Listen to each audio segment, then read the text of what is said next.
Farmers in a small section of Washington County were once the leading potato producers in the country and relied on the Champlain Canal to get their crop to market.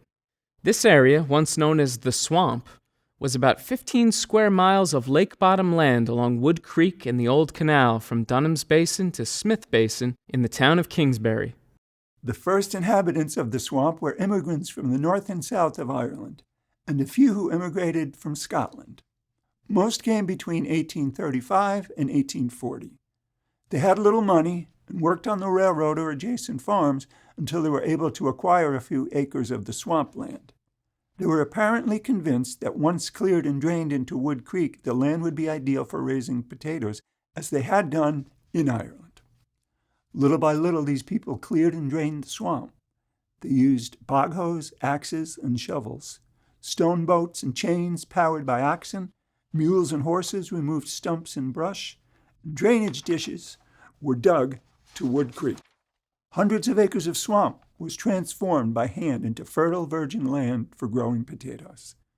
The soil was very easy to work as it was deep, light, and mellow. The fields were cultivated with a shovel plow drawn by a single horse and seed potatoes pieces planted. The rows were generally as straight as an arrow. When mature, the potatoes were dug by hand with a potato hook. Each digger would dig 2 single rows at a time, leaving potatoes in a nice clean row. Each farmer had from 50 to 100 bushel baskets used to pick up the potatoes. After picking, the potatoes were drawn from the fields to storehouses built along the old Champlain Canal and later loaded on canal boats to be shipped to New York City. Those who did not have storehouses piled the potatoes in the fields and covered them with muck soil. There was much activity in the swamp during the loading of potatoes on the canal boats in the fall.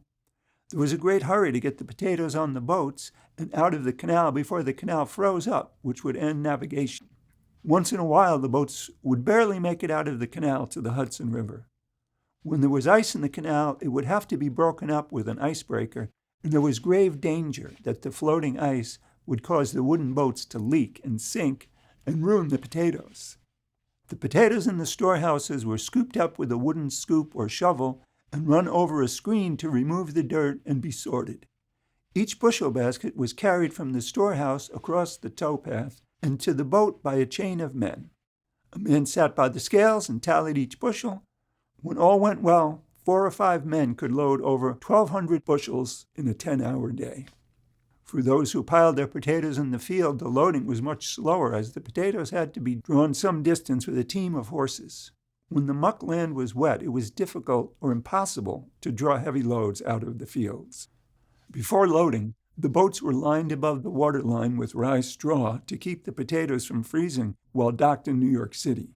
Top of the potatoes was also covered with straw in case the frost came through the hatches.